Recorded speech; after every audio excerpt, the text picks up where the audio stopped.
Hey everyone, welcome back for another segment of the MCR. My name's TJ. I have Mr. Thirsty to my left, Mac is to my right. And real quickly, I would like to promote our previous segments. We were honored to have a call-in with a Ukrainian, and we referred to him as YP because we felt it would be in his and his family's best interest to kind of keep the anonymity. Keep anonymity, incognito, or whatever. For his family's safety, we did not want to fully identify him. He was born in Ukraine, his family still resides in Ukraine, and he gave us a very unique perspective on what was happening in Ukraine. And if you've missed our previous segments, I would really encourage you. He had so much to say, and we ended up, it was lengthy. It was longer than we expected, I'll tell you. Real quick for that, just please like and share our videos. We're on all the I shouldn't say all, but we're on the popular platforms aside from YouTube, BitChute, YouTube, and Rumble. And for whatever reason, we seem to be doing really well on BitChute. So if you're watching us on BitChute, thank you, everyone. Basically. What we want to touch on here is the Second Amendment, and in what has transpired here in the past few weeks, using Ukraine as the primary example. Aside from the misconduct that we've seen in Canada and Australia, but especially with Ukraine, their call to arms with the civilian populace, where they would have a rally point where civilians would run to and be issued AKs and ammunition. And I just thought, if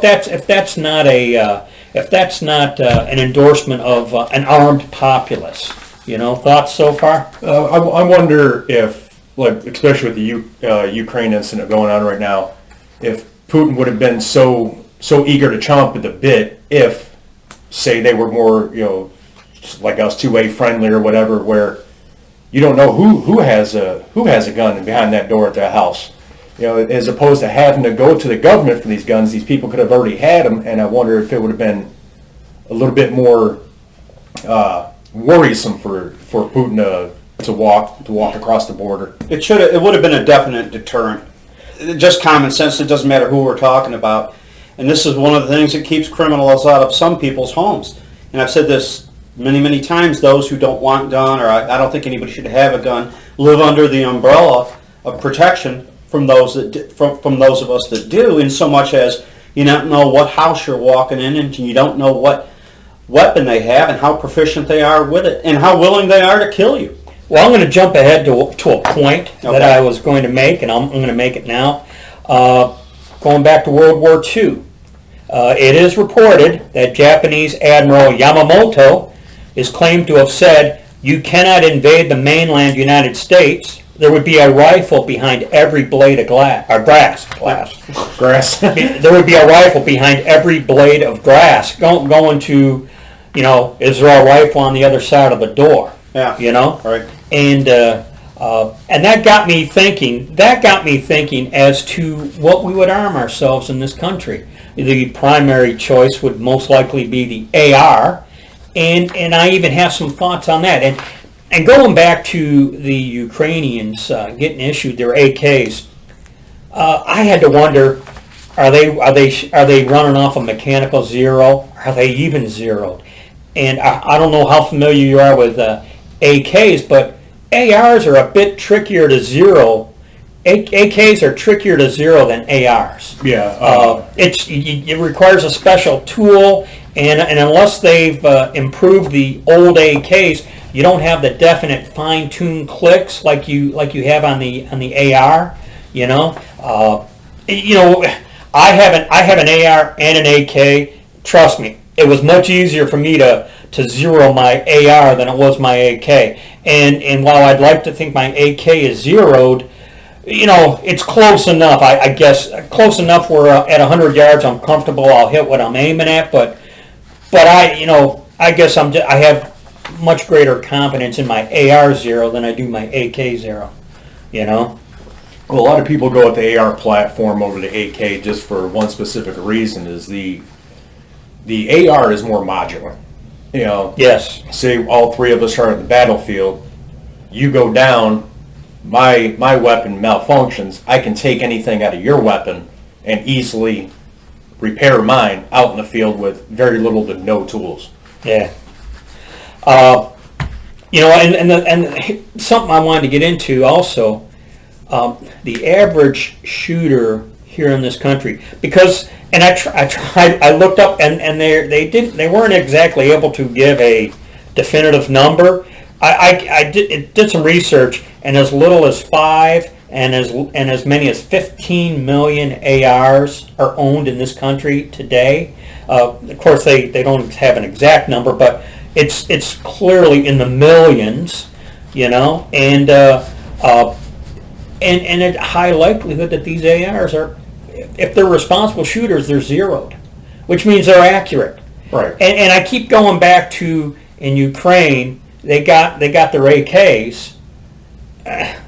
Beyond 50 to 100 yards, they're probably not going to hit anything. Is my fear, you know, or they're going to struggle. In some measure, though, you know, as troops move in, even errant shots work as suppressant fire. Yeah. So, Yeah. Well, regardless of AR, AK, you know, 22 Plinker, if you know, it's a huge thing, especially, you know, in the 2A gun world, is train. Yes.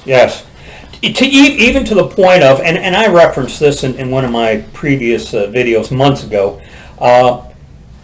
First of all, we're not going to be Navy SEALs. All right, let's address the elephant in the room here. I'm a lot closer to a circus seal. You know, none of us are going to be Navy SEAls. So this envisioning a $2,000 to $3,000 platform because you know, blah blah blah. The general rule of thought is, for $1,000, get a budget AR with a quality scope, with a fair amount of ammunition, and have at it. You know, practice. It's zero and then practice. You know, it just it disheartens me when people have ARs or even AKs and they don't zero their weapon. You know. Well, a lot of it too is, yeah, like you said, start with your budget, and then if it becomes something that, say, you want to get competition shooting, yes, or, you know, then you can slowly upgrade that. You know, it's. And you look at the military itself; they don't have the greatest of equipment. You know, it's military budget. They're going to go with the lowest bidder. Yeah. So half the stuff that's in the civilian world is better than what the troops are actually carrying anyway. So you know, and when we say budget, you know, you got your Smith & Wesson AR, you got your Ruger AR, your PSA, Palmetto State Armory. I think there's a Militia Works. Sig Sauer has Bushmaster has an AR. Daniel Defense. So you know, I guess the main thing is, you know, get what you can afford and then practice with it. Yeah. Zero it and practice with it, because all you got to do is look at Ukraine, especially Ukraine. Ukraine's the easy one. Look at Ukraine, and that's proof enough of the necessity of owning that type I don't of think firearm. they were necessarily at the point where they needed to have an armed throwdown in Canada. But what concerns us here in Michigan is our governor, when the Ambassador Bridge, which goes from Detroit to Windsor, and the Blue Water Bridge that goes from Port Huron to Sarniac, I think it is, our governor got on the phone with Justin Trudeau and said, hey, use the military to go get these people. Well, in our Constitution, that's not supposed to happen. No. You know what?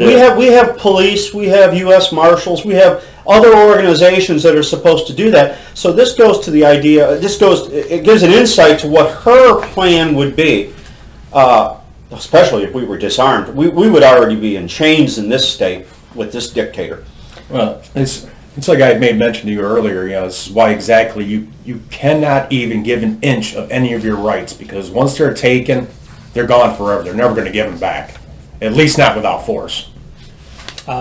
So this will turn into a long one here, but That's fine. that's pretty much what my thoughts are. The bottom line, and to give you an idea of government regulation, there was the day when you could get an AK at 1/3 the cost of an AR. Now it's more expensive to get an AK than it is an AR. I mean, because of government regulation and bovine excrement, as I like to say. Yeah. But I just have the dumb luck of owning an Arsenal AR, which I'm told is valued at about $1,500 now. Well, let's think back to Beto O'Rourke. When during the campaign, Oh, yeah, he said, "Oh, damn right, I'm going to take Yeah. your AR." Yeah, he made no bones about that. So, and that's one of the arguments. You can't even give an inch given that kind of statement. Yeah. Exactly. He put it out there. There's no taking it back. He revealed what he'd like to do. Of course, Feinstein. They all want a government buyback. Yeah, mandatory buyback. Yeah, mandatory buyback. So that's all I got for this segment. Final thoughts? We wrap up here, or Just keep in mind, this last time I looked it up, but the last statistic that I had read was that in the United States there are 3.4 guns per household. So, And that's with all the people who are either afraid of them or all of their information is misinformation about guns. And I've talked to people and I hear a great deal of it. Like, oh, well, you can pull the trigger. It shoots only one round, but you can pull the trigger. Well, of course, you can't pull the trigger as I'm demonstrating here. That's not reality. so. Any other thoughts? nope, that's all. All right. Oh, yeah. Thanks, everyone. Well, that's a wrap for this one. We'll catch you in the next segment, and maybe we'll try to touch on what's going on with the U.S. truckers' protest, since that's been totally overshadowed by Ukraine. So, see you in the next one. As always, be safe, watch your six, and don't tread on me.